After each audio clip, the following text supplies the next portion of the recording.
¿Qué es lo que tenemos que hacer los asambleístas? Representar las necesidades de la población. El gobierno no hay un solo indicador de impacto, ni un solo indicador de resultado donde haya hecho bien su trabajo. Tenemos 214 muertes violentas por cuestiones de género en el 2024 en Ecuador. Ser joven, mujer, indígena o negra en este país es una condena al desempleo.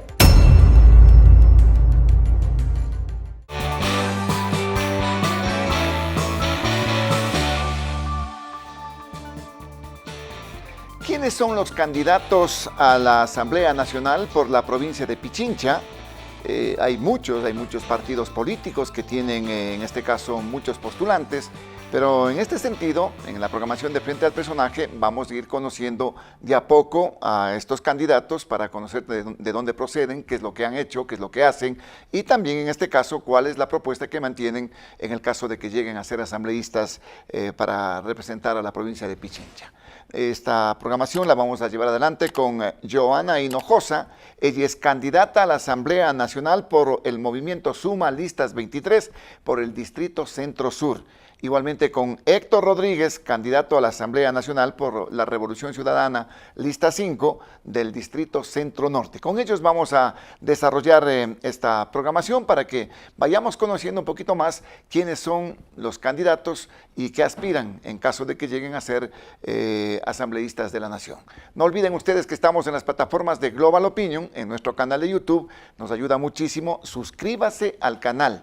Los likes y los comentarios igualmente son importantes. En las redes sociales de Global Opinion usted va a estar informado de la coyuntura noticiosa a nivel nacional e internacional, resúmenes informativos que usted los va a tener.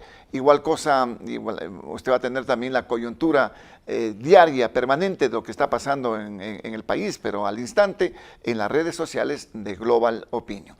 El programa llega gracias también al apoyo de... Vamos todos por Ecuador. CNE, Elecciones Generales 2025. Más información en www.cne.gov.es. Thunder Mammoth. Más fuerte, más versátil, más eficiente. La hueca guarandeña. La mejor hueca del Ecuador. Gracias por estar en la programación, Joana y Héctor. Muy amables por también presentarse ante la opinión pública y conocerles un poco más. Joana Hinojosa, ¿de dónde proviene? ¿Quién es Joana Hinojosa y por qué ser candidata a la Asamblea Nacional? Osvaldo, muchísimas gracias por la invitación. A todos los que nos están escuchando, Héctor, igual. Mi nombre es Joana Hinojosa y en este momento estoy como candidata para la Asamblea por nuestro querido sur de Quito, por el Distrito 2 de la provincia de Pichincha, con dos partidos que han hecho una alianza aquí en Pichincha, que es la lista 23 por Suma y ahora la lista 65. Nuestra alianza se llama... Una alianza. Una alianza. Nuestra alianza se llama Súmate a la Transformación, porque creemos firmemente en que el país sí puede ser transformado y en este caso y desde el sur, desde una voz femenina.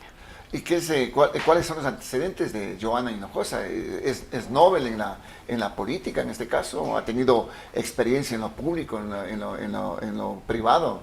¿Qué es lo que ha hecho? Osvaldo, sí, mira, yo estudié arquitectura, después hice una maestría en estudios urbanos en la Flaxo, con sede de Ecuador. Arquitecta, Joana Hinojosa. Arquitecta, urbanista. ¿Ya? No todos los arquitectos son urbanistas, pero yo sí me puedo considerar urbanista. Yo hice un doctorado inclusive en México, qué bien. en la Universidad Nacional Autónoma de México, en una de las mejores universidades de América Latina. Hice un doctorado en urbanismo y en este momento he decidido enfrentarme a la política, he decidido estar en esta contienda electoral, porque como yo vuelvo y repito, creo firmemente en que desde una voz femenina se puede cambiar al país. Héctor Rodríguez, y Héctor es más conocido en este ámbito, ¿no? Él fue gerente del proyecto Yache en su momento y también ha desempeñado otros cargos en la administración pública. Pero en sí, ¿quién es Héctor Rodríguez? Bienvenido, Héctor. Bueno, muchísimas gracias, Osvaldo, muchas gracias, Joana. Héctor Rodríguez es un académico. Yo me gradué de sociólogo, me especialicé en relaciones internacionales, tengo una maestría en gobierno y asuntos públicos por la Flaxo de México. Estudié un doctorado en política pública entre la Universidad de Boston y el Centro de Investigación y Docencia Económica de la Ciudad de México y una maestría adicional en innovación por la Universidad de Barcelona. Tengo experiencia en el sector público, fui gerente de empresa pública, viceministro de Ciencia, Tecnología e Innovación, fui viceministro de Planificación en las Emplades y actualmente soy un emprendedor y docente universitario. Con toda esa experiencia y con el equipo de trabajo que tenemos en la Revolución Ciudadana, planteamos llegar al gobierno y revivir al Ecuador. ¿De qué se trata revivir al Ecuador? Recuperar la capacidad de trasladar las ideas de la gente y el interés público en el espacio de toma de decisiones. Elevar el debate público y no quedarnos en miniedades como el outfit de la primera dama o los zapatos del presidente. Tenemos que discutir los verdaderos problemas de nuestro país. El desempleo, la falta de oportunidades laborales, la inseguridad que nos acecha y el problema más grave que tenemos como sociedad. Realmente la descomposición del tejido social fruto de una migración atroz a la cual nos han llevado gobiernos de ajuste estructural. Son temas muy, pero muy complicados, digamos, en este caso, que hay que buscarles una solución. Es decir, tenemos dos candidatos realmente con una formación académica importante, ¿no? de lo que se puede apreciar, algo que la ciudadanía realmente es lo que reclama. Necesitamos asambleístas que estén bien formados, que tengan conocimiento y que vayan realmente a trabajar por la provincia y por el país. En este contexto, Joana, ¿cuál es esa propuesta que mantiene? Ya nos dijo, en este caso Héctor, el tema de seguridad, el tema de lo que significa también reactivación económica, el tema de migración, pero ¿cómo mira usted objetivamente lo que podría significar un plan de trabajo, una línea a la que tendrían que llegar los asambleístas? Osvaldo y amigos y amigas, es importantísimo entender que los asambleístas principalmente tienen dos atribuciones. Por un lado legislar, por otro fiscalizar, y yo les sumo una tercera que es la de representar. ¿Qué es lo que tenemos que hacer los asambleístas? Representar las necesidades de la población. Y en este caso yo represento una lucha histórica, una lucha digna también, que es la lucha por la vivienda. Una vivienda que sea digna, que sea habitable, que tenga todas las condiciones que nos han negado históricamente. Cuando yo hice mi doctorado en urbanismo, yo he hecho todas las investigaciones de los últimos 20 años en políticas habitacionales y nos hemos dado cuenta que todos los estados tienen una deuda enorme con toda la población que necesita verdaderamente vivienda. Hay un déficit habitacional impresionante. Correcto, ¿no? Un déficit habitacional que no tiene Pero ¿cuáles son los problemas cabida en este caso? Que de pronto no hay accesibilidad a la vivienda por la situación económica. Exactamente. Habrá que ver cómo se hace, porque muchos gobiernos han dicho vivienda de interés social o vivienda para los pobres, pero casi nunca cumplen. De hecho, se han considerado en muchísimos gobiernos, se han considerado que la vivienda es una bastión clientelar, esa bastión que siempre da votos a todos los gobiernos. Y yo sí creo firmemente que la vivienda no tiene que considerarse como eso. La vivienda es un derecho social que todas las personas tenemos derecho. Por eso es importantísimo entender desde la parte estructural de lo que significa una vivienda. Una vivienda no solo significa las cuatro paredes y un techo. Una vivienda también significa el acceso y el derecho a la ciudad, el acceso a un hábitat digno, sobre todo la seguridad de la tenencia. Y en este caso, en los últimos gobiernos hemos tenido ejemplos vastos de que esa no es la forma de hacer vivienda y de tratar de garantizar el derecho a la vivienda a la población, sobre todo, Osvaldo, de los sectores más vulnerables de todo este Ecuador. Por eso, una de mis banderas de lucha es la vivienda social y para mí es muy importante reformar e incluir más mecanismos de acceso a la vivienda en la Ley Orgánica de Vivienda de Interés Social promulgada en el 2021. Ojo, en ese sentido es importantísimo no solo pretender que se debe acceder a la vivienda mediante la compra de vivienda nueva en proyectos habitacionales ubicados en la periferia, vastos ejemplos, Ciudad Bicentenario, Victoria del Sur en Quito, en Guayaquil, Sociovivienda.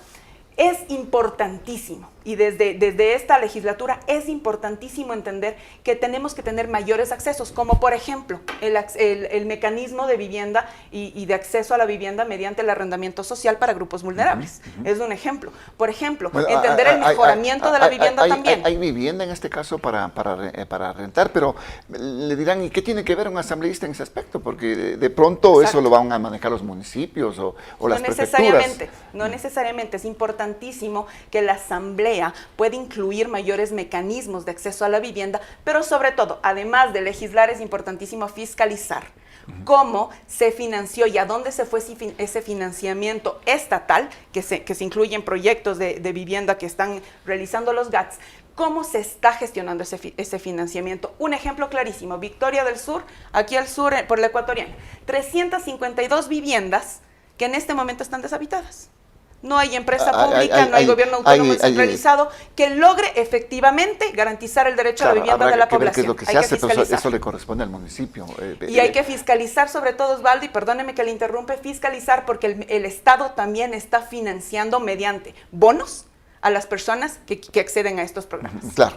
Ahora, dentro de las propuestas, Héctor, usted también señalaba el tema de la seguridad, por ejemplo, que es una de las principales.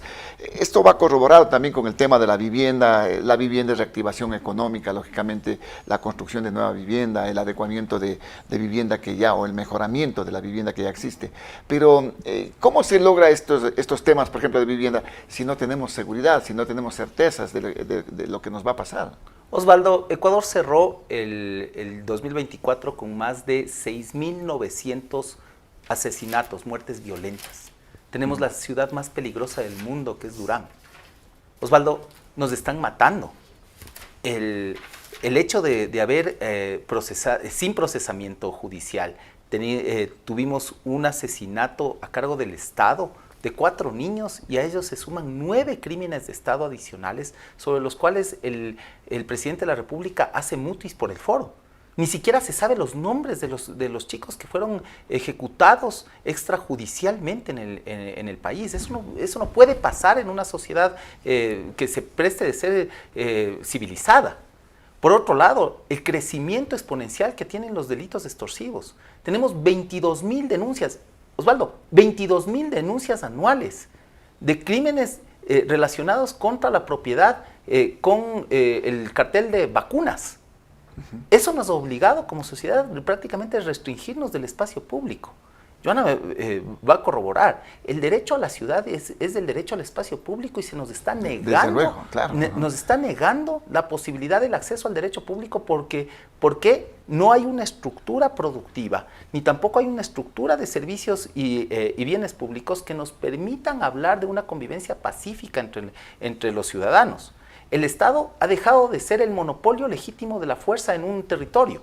El Estado reconoció el 16 de febrero de 2024, reconoció que vivimos en una guerra civil, y eso ha erosionado tejidos productivos como es el sector Horeca, que es el sector de hoteles, restaurantes y catering y cafeterías y discotecas. Tuvieron una caída de más del 25% de su ingreso. Pero de Osvaldo, pronto se puede justificar eso de la guerra interna por lo que, Osvaldo, por lo que conlleva las acciones que habían que tomarse. No se puede justificar la militarización del país si no tenemos una política productiva por detrás y una política de bienestar social que nos cobije como ciudadanos. Hoy por hoy. Bueno, no pero eso podemos, tiene que ir a la par, pues, Héctor, en este caso. A la par, pero no lo estamos haciendo. El gobierno no hay un solo indicador de impacto, ni un solo indicador de resultado donde haya hecho bien su trabajo. Estamos hablando que vivimos más de un año en estado de guerra civil, y no ha sido el gobierno capaz de minimizar el impacto de la guerra interna que tenemos. Ni un indicador económico. Somos el único país de América Latina que decrece en el 2024. Cerrado el tercer trimestre del 2024, somos un país que ya decrecía. A eso súmele la pandemia eléctrica, que fue peor que un tsunami, que un terremoto. Claro, las pérdidas fueron millonarias. Y deterioró 250,000 puestos de trabajo. 250,000.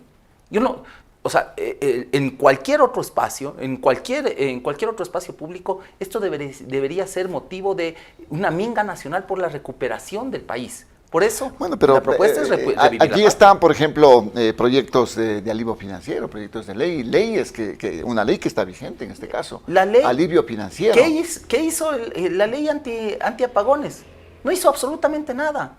La política pública de este país merece una fiscalización real. Necesitamos ir al meollo del asunto. Por ejemplo, se han gastado en 35 estados de emergencia. 35. Desde la vigencia de políticas neoliberales en el Ecuador, 35 estados de emergencia con más de 50,000 millones de dólares gastados en seguridad, y no hemos sido capaces de fiscalizar a esos narcogenerales, que tienen como mascota un presidente de cartón.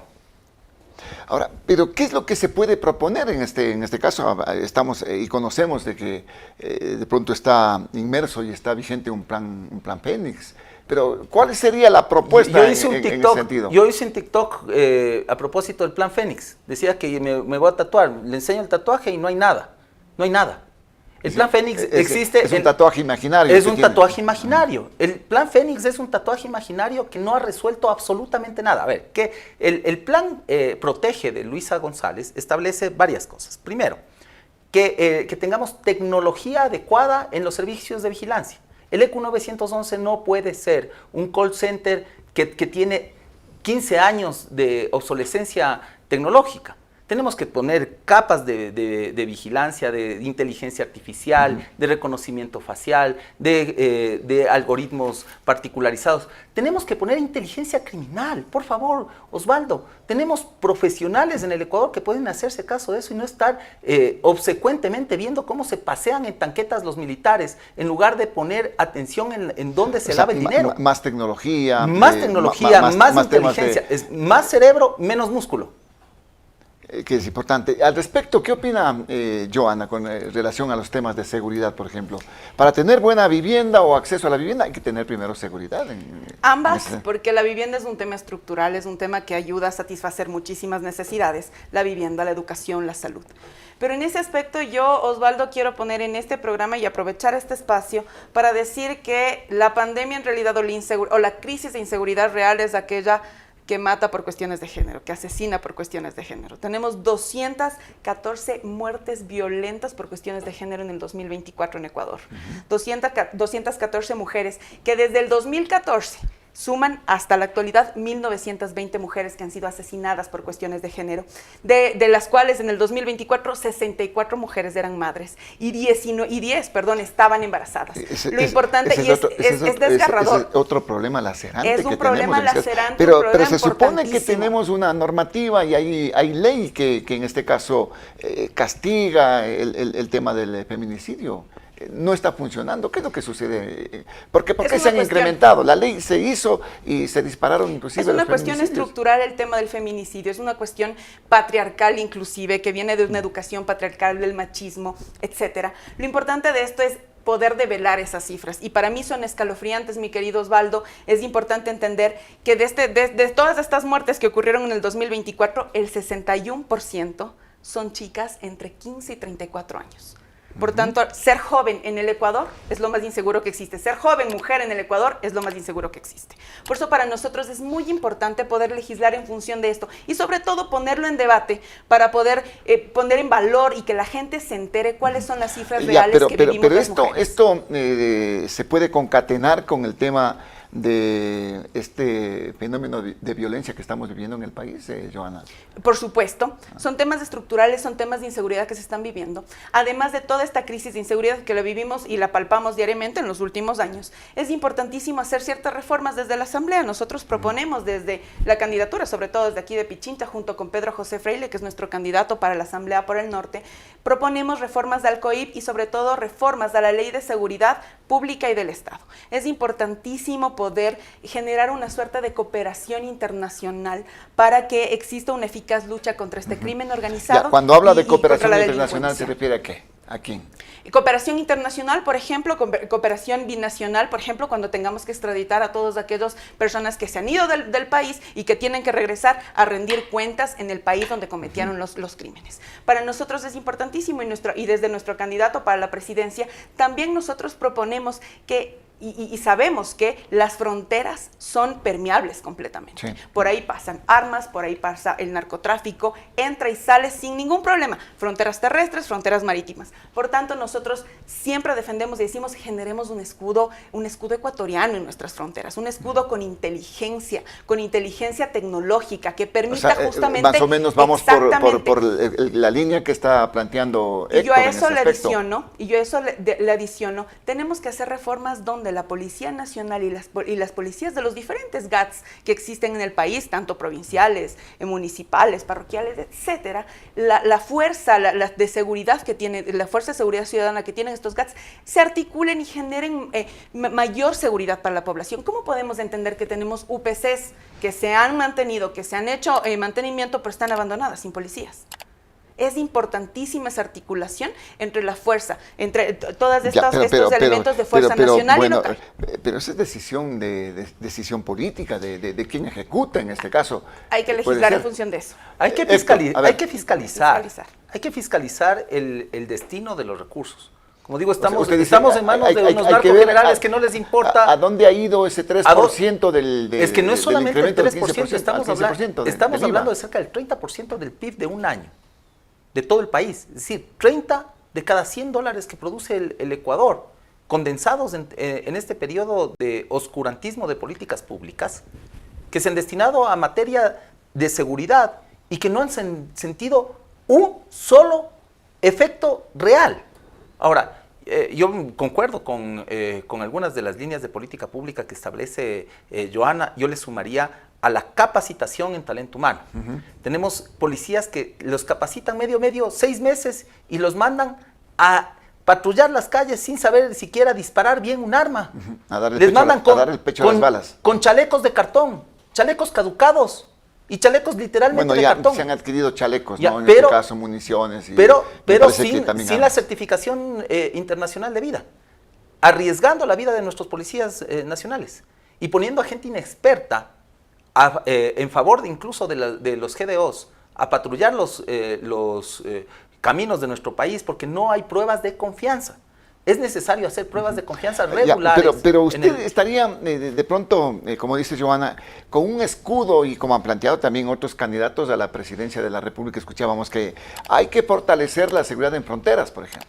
A ver, por dónde entra la droga, por dónde entran las armas. La mejor política de seguridad es la política productiva. Si nosotros tenemos capacidad de generación de empleo, Osvaldo, Johanna, 9 de cada 10 jóvenes en el Ecuador, eso nos dice datos del ENEMDO, 9 de cada 10 jóvenes en el Ecuador está condenado a un trabajo precario. 9 de cada 10 jóvenes, estamos hablando de un universo enorme que no tiene seguridad social, pago adecuado, ni tampoco tiene las garantías de tener una jubilación digna en el tiempo. Esa es la peor violencia a la cual nos estamos enfrentando, porque eso detona en enfermedades mentales, eso detona en la presión para migrar y detona en la destrucción del tejido social de nuestro país. No hay ciudad que funcione sin gente y estamos expulsando a nuestra gente de nuestros espacios públicos y de nuestro espacio de vida. Ahora, los proyectos de vida de los jóvenes se ven truncados, y yo coincido contigo, Johanna. Ser joven, mujer, indígena o negra en este país es una condena al desempleo abierto. Y es una condena a la discriminación. No solamente la discriminación. Todavía existe La lacerante. ENEMDO es clara en este sentido. Los datos del INEC nos dicen que hay una propensión del 58% mayor en mujeres a no tener un empleo adecuado. Esa es la mayor de las violencias que vivimos ahora, que no haya inversión pública que detone procesos productivos ¿cómo logramos importantes? en este caso? Usted ya lo ha dicho, necesitamos política social, necesitamos una política económica, reactivación, pero ¿cómo lo hacemos? Crédito productivo al 7.5%. Yo le reitero, eso ya es misión del Ejecutivo. Ya, pero ¿cómo regulamos a la banca? El Legislativo, ¿qué es lo que va a hacer? Hay que regular a la banca, porque la banca tiene... ¿Las tasas de interés? Claro. Pero esas tasas no se regulan con decretos. No con decretos, pero sí obligarle a colocar la misma cantidad de crédito productivo que crédito de consumo. Tenemos una banca que capta más de lo que coloca y que lo tiene guardado en guaridas fiscales, que exporta capitales del Ecuador y que los tiene en paraísos fiscales sin tributación. Vaya a ver los balances de los bancos y se va a dar cuenta que el core business de los bancos está siendo desdibujado por una mala política monetaria y por una mala política bancaria. Son los legados de haber tenido un banquero a cargo del sistema financiero. Y eso en 1999 detonó la peor crisis económica que hemos vivido y solo comparable con la de hoy. Como digo, hoy en el Ecuador hay solo 3 empleos de cada 10 ecuatorianos en edad de trabajar tienen un empleo digno, un empleo seguro. Es un privilegio tener trabajo en este país cuando el capital financiero especulativo es el que se lleva las mayores rentas tenemos que dar una Entonces, mirada fuerte al tema productivo. Hay que regular este tema, ¿pero qué? Trayendo nueva banca. Abriendo la banca extranjera y obligando a la banca que coloque... Pero es que la banca extranjera no viene, pues. Pero por el oligopolio que tenemos acá. Y hay que romper los oligopolios. Hay que romper los oligopolios, porque precisamente por eso hemos sufrido los adebacles que hemos tenido, porque no hemos tenido una apertura financiera para romper ese oligopolio que es pernicioso para el desarrollo del país. Necesitamos una colocación importante de crédito a través también de la banca pública. La banca pública no puede ser indiferente como regulador en el mercado de las tasas de interés. Joana, ¿qué hacer en ese sentido para la reactivación económica? Es importantísimo. ¿Hay que hacer leyes? ¿En qué sentido? En principio el Ejecutivo es el que está encargado de generar mayor empleo, de traer y atraer la inversión privada a ciertos sectores, pero para nosotros lo más importante, Osvaldo, es justamente esta necesidad de la diversificación económica. Es decir, nosotros estamos tan anclados al petróleo, nuestra economía depende del petróleo, que cuando el barril del petróleo baja o hay alguna crisis, se genera una crisis económica enorme. Tenemos grandes temporalidades en las que se han generado crisis, 2016 una de las crisis, 2014, 15, 16 una de las crisis económicas petroleras, mejor dicho, más grandes. Por eso para nosotros es importante esta diversificación económica y a partir de eso se genera una reactivación. Es importante promover sectores adicionales a los hidrocarburos, por ejemplo, agricultura sostenible, minería formal, turismo. En ese sentido, para nosotros lo más importante y uno de los desafíos es justamente ¿puede convivir la minería con la agricultura sostenible? Dependiendo los lugares y los sectores, mi querido Osvaldo. Yo, les cuento por aquí, yo soy docente universitario, el otro día estábamos tratando uno de los proyectos de arquitectura, obviamente, y generamos alrededor de agricultura sostenible en zonas bien específicas, generar reactivación, sobre todo en el caso de mujeres. Tenemos grandes proyectos desde la academia para poder generar esto, y esto es importantísimo legislarlo desde la Asamblea. Oiga, qué interesante porque se suma la academia en este caso. Correcto. Pero ¿cómo van a conseguir? O sea, yo veo estas propuestas realmente muy interesantes y que la ciudadanía tiene que adentrarse, tiene que conocer, porque en definitiva ustedes son los que van a hacer leyes en el caso de que lleguen a la Asamblea Nacional, pero ¿cómo se va a propiciar eso si vamos a tener políticamente una asamblea prácticamente atomizada?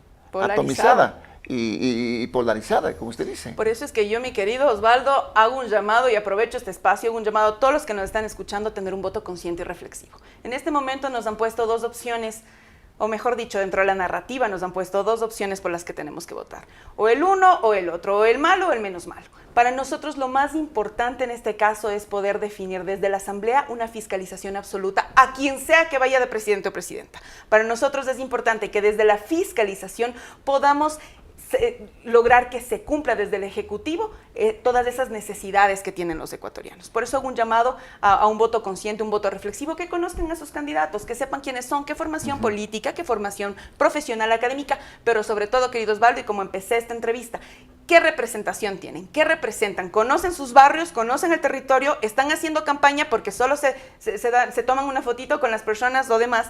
Lo más importante de hacer campaña es recorrer con los pies y escuchar las necesidades que tienen los ecuatorianos. Hay que hacer un territorio, pero bien hecho. Bien Ahora, hecho. Héctor, en ese sentido, ¿qué hacer? Está polarizado y usted puede ser parte de un bloque mayoritario, ¿no? En este caso, pero polarizado totalmente, con el bloque que podría ser o el de gobierno de ustedes o el de ADN, que también podría ser gobierno. Vamos a hacer gobierno, Osvaldo. Vamos a hacer gobierno y aspiramos a contar con las ideas frescas de la academia. Pero verá que están hablando de que Noboa puede ganar en primera vuelta, ¿no? Todo es posible.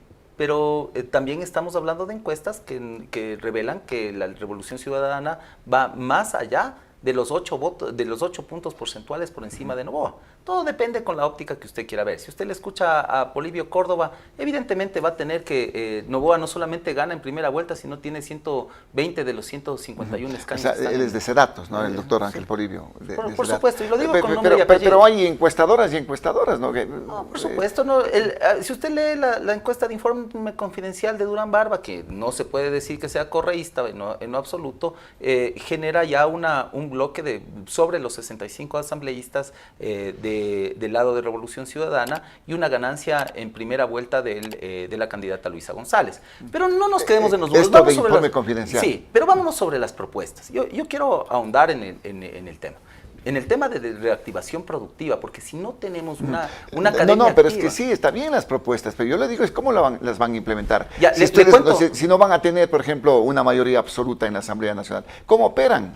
con alianzas, con coincidencias activas, con asambleístas como seguramente Joana va a ser. Con Suma. Con Suma, con todos los asambleístas que puedan extender la mano al Ecuador.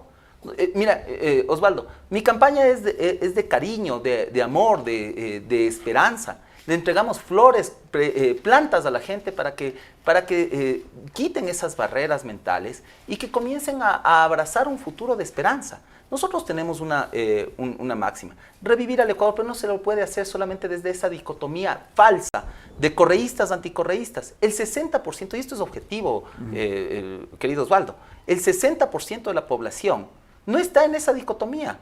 Se ha superado la dicotomía correísta, anticorreísta y el 60% de la población. No tanto, Héctor, no tanto. No, pero claro. Lamentablemente, Todas todas estas premisas y narrativas lo que han hecho es sembrar odio en una parte del país. Por eso le extiendo la mano y agradezco este espacio, porque nos permite discutir propuestas, no narrativas, propuestas reales desde la academia. 2 doctores, presentándole nuestras propuestas a la comunidad y diciéndole al país, sí se puede. Se puede superar el estado de violencia, se puede reactivar la política productiva del país, se puede generar una alternativa para los jóvenes para que encuentren en la educación un vehículo para mejores días. Se tiene que reformar la Ley Orgánica de Educación Superior y recuperar el presupuesto para las universidades y escuelas politécnicas. Se tiene que superar ese odio y oscurantismo por una academia de calidad que le preste los insumos y haga transferencia tecnológica adecuada para las empresas. Osvaldo, sí se puede lograr el desarrollo en el Ecuador. Yo solamente me remito a los hechos que están pasando en este momento, polarizados y en muchos sectores inclusive tan llenos de odio que no sabemos a dónde vamos a llegar.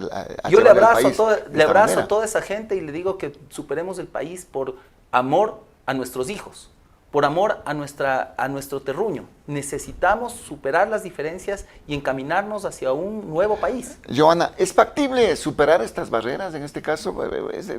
Es utópico de pronto pensar de que vamos a superar estas diferencias políticas que se tienen y de visión que se tiene con el país, de ideologías a lo mejor.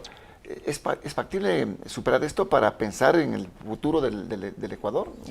En un mejor futuro. Osvaldo, Héctor, yo más allá de pensar en discursos de odio, en narrativas de odio, para mí, y les hablo como ciudadana que soy del sur de Quito, para mí estamos cansados, estamos hartos, estamos agotados, estamos fatigados de tener y de pensar en el antes y el después. ¿Qué iba a decir esa palabra que dijo Juan Iván Cueva? No, para nada, estamos en un espacio, digamos, de respeto.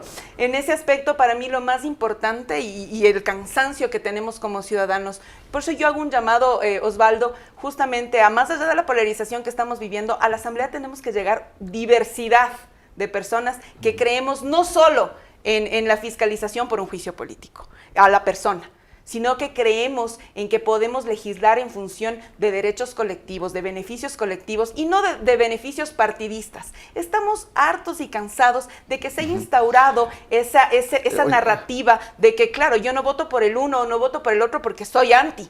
Para nada, nosotros lo que debemos ser es pro gobierno, pro nación, pro colectivo, pro derechos. Eso es lo más importante. Ese 60% de indecisos, mi querido Osvaldo, que oscila entre más y menos. Ya habrá menos indecisos en este momento. Más allá de eso, después del debate. A ese 60% de indecisos, más o menos, lo más importante es hacer un llamado, vuelvo y repito, a un voto consciente, a un voto informado, que no podemos solo dejar a estas dos posiciones polarizadas que en este momento están, legislar y fiscalizar en función de dos poderes políticos que se han llevado a lo largo del tiempo. Bueno, la política está peyorizada en este caso, ¿no? Y precisamente, por ejemplo, a la revolución se le acusa, se manifiesta de que quieren llegar a la Asamblea para buscar objetivos como son liberar al expresidente Correa de los temas legales, al ex vicepresidente Glass de darle su carta para que salga del país y vaya a México. más allá de eso, es la legislación en este caso, Héctor. Yo quiero referirme a esos dos casos puntuales. El primero es un tema de vigencia del Estado de Derecho. La vigencia del Estado de Derecho se da y es el respeto irrestricto a los instrumentos de derecho tanto nacional como internacional. Si es que hay el derecho al asilo, está consagrado en la Carta de la OEA, hay que respetarlo. Pero eso no es un tema que me conviene o no me conviene a mí, es un tema de convivencia ciudadana. No podemos pasar por el no es mundo un tema invadiendo. que le está pasando factura en este Pero caso es un tema, a la revolución. A ver, pese a los costos políticos que se pueda tener en determinado nicho de la población, nicho político, por supuesto, nosotros tenemos que estar conscientes que los bienes y servicios públicos del Ecuador están primero. Nosotros tenemos que considerar que el bien público superior en el país que ha sido atacado es la seguridad, que tenemos una crisis histórica de desempleo y de falta de productividad que nos condena a un subdesarrollo y una pobreza tenaz. Estamos hablando de que casi el 30% de la población en el Ecuador vive por debajo de la línea de pobreza. Eso quiere decir que percibe menos de $2.5 al día. Osvaldo, esos son los problemas que nos convocan y esos son los problemas que gente brillante, como la doctora, o gente de pronto que tenemos la experiencia y las capacidades, estamos convocados a solucionar en el espacio de toma de decisiones. Muy bien, voy a hacer como en el debate. 30 segundos para que le dé un mensaje final a los ciudadanos que nos están mirando. Osvaldo, gracias, amigos, amigas. Yo tengo estos lentes de color rojo. Estos lentes de color rojo me identifican. ¿Por qué? Porque miro bien por quién voto. Porque yo hago un llamado al voto consciente, un voto para que las mujeres podamos estar dentro de esa Asamblea Nacional, donde no solo seamos un porcentaje ni una cifra, nosotros también tenemos voz y tenemos voz desde el sur de Quito. Soy Joana Hinojosa, mi lista es la 2365, confiemos en un cambio, confiemos en una transformación. Héctor, 30 segundos. Bueno, yo quiero agradecer a todos y todas las personas que nos han acompañado durante esta campaña, pero decirles también a todas las voluntades de que este país todavía requiere mucho trabajo. Estamos aquí para involucrarnos en estos asuntos públicos y tomar las riendas de un país porque no nos merecemos vivir como nos merecemos. Estamos aquí para un verdadero cambio, para revivir al Ecuador. Vota todo 5. Gracias a nuestros invitados, a la doctora Joana Hinojosa y también al doctor Héctor Rodríguez. Joana es del Movimiento Suma, listas 23, y Héctor de la Revolución Ciudadana, listas número 5, cada uno por su distrito, en el distrito Centro Sur y distrito Centro Norte. Que sea un voto consciente, que sea un voto consecuente, ojalá. Y esta es nuestra premisa fundamental, de aportar nosotros como un medio digital de comunicación responsable, de aportar con esto, para que vayan conociendo cuáles son nuestros candidatos y cuáles son sus propuestas en este caso. Hay que votar de una manera también responsable. No hemos podido topar muchísimos temas que tenemos en el país y que son en este momento de preocupación general, el tema de la salud, el tema de la educación, qué pasa con la seguridad social, pero habrá tiempo para seguir hablando de estos importantes temas. No olviden ustedes que este programa se retransmite a través de las plataformas de Global Opinion. El Frente al Personaje se retransmite los días de lunes a viernes a partir de las 19 horas. Comparta este programa, comparta los contenidos, que esto es importante para seguir creciendo. El programa llega gracias al apoyo de... Vamos todos por Ecuador. CNE, Elecciones Generales 2025. Más información en www.cne.gov.es. Thunder Mammoth. Más fuerte, más versátil, más eficiente. La hueca guarandeña, la mejor hueca del Ecuador. Igualmente en las redes sociales usted va a encontrar resúmenes de esta programación y también en la coyuntura noticiosa, resúmenes informativos del ámbito nacional e internacional. Volveremos en las próximas horas con nuevos invitados y nuevos temas en la programación de Frente al Personaje. Soy Osvaldo Morocho Ampudia y nos veremos muy pronto. Felicidades.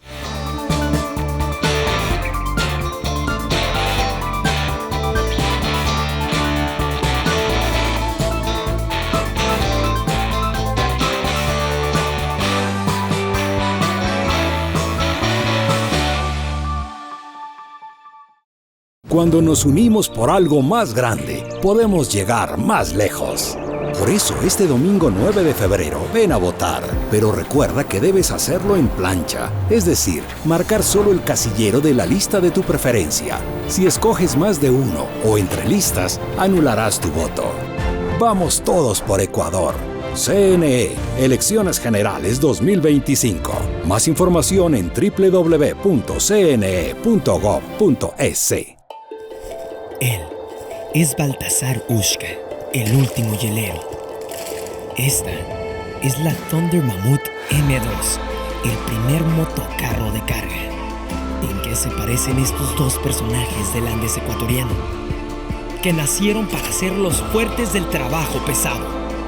Una potente herramienta de trabajo con amplio espacio de carga. Thunder Mammoth M2. Fabricados para durar, diseñados para ahorrar.